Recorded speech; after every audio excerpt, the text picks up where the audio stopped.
ദേവിക, എന്തെങ്കിലും മാറി നിൽക്കുന്നേ? ഒന്നുമില്ല മാഡം. വഴിപാടിനുള്ള ചീട്ടെടുത്തു. എന്നാ നമുക്ക് തൊഴാൻ പോവാം. മാഡം.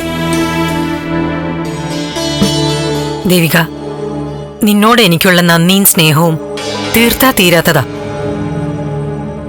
ഞാൻ ദൈവത്തോട് ഋഷിക്ക് വേണ്ടി മാത്രമല്ല, നിനക്കും കൂടി വേണ്ടിയിട്ട് പ്രാർത്ഥിക്കാനാ ഇന്ന് വന്നത്. എത്രയോ നാളുകൾക്ക് ശേഷാ ഋഷി ഇന്ന് അമ്പലത്തിലേക്ക് വന്നേ. അതും നടന്ന്. അവനത് സാധിച്ചത് നീ ഒരൊറ്റൊരാള് കാരണ. സന്തോഷം കൊണ്ട് ഞാൻ നിന്നെ സ്തുതിച്ച് പറയുവാന്ന് തോന്നരുത്. ഈശ്വരൻ കൊണ്ടു തന്നതാ എനിക്ക് നിന്നെ. നീയാ എനിക്ക് എന്റെ മകനെ തിരിച്ചു തന്നത്. മാഡം, എന്നാ ഞാനൊരു കാര്യം. ഒരു കാര്യം കൂടി എനിക്ക് പറയാനുണ്ട്.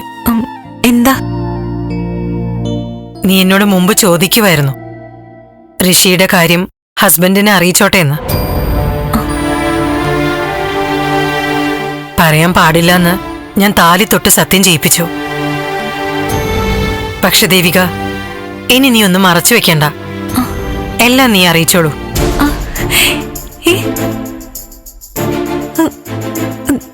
സത്യമാണോ മാഡം പറയുന്നേ? അതെ ദേവിക, നിന്നെ ഞാൻ തടയാൻ പാടില്ലായിരുന്നു. എന്റെ മകന്റെ ദുരവസ്ഥ ആരും അറിയാൻ പാടില്ല എന്നുള്ളൊരു വാശിയായിരുന്നു എനിക്ക്.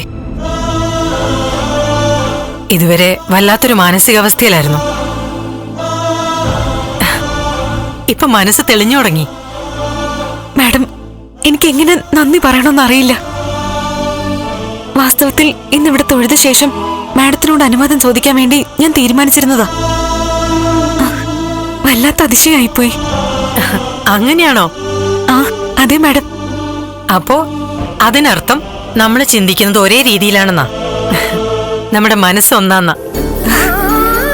എന്നാ വാ, നമുക്ക് ഋഷിയും കൂട്ടി തൊഴാൻ പോവാം. വാ ദേവിക. ഋഷി, നമുക്ക് തൊഴാൻ പോവാം. വാ.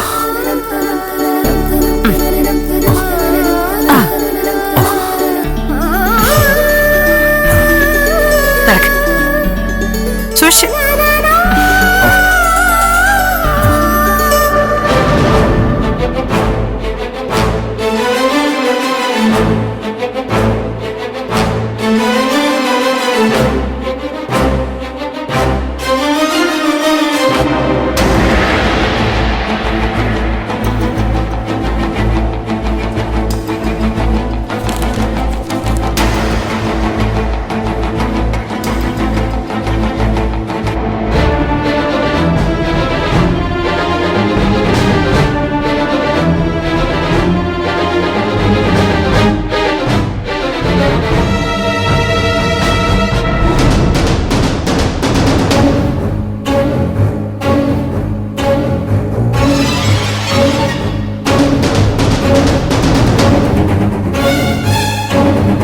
എന്താടാ?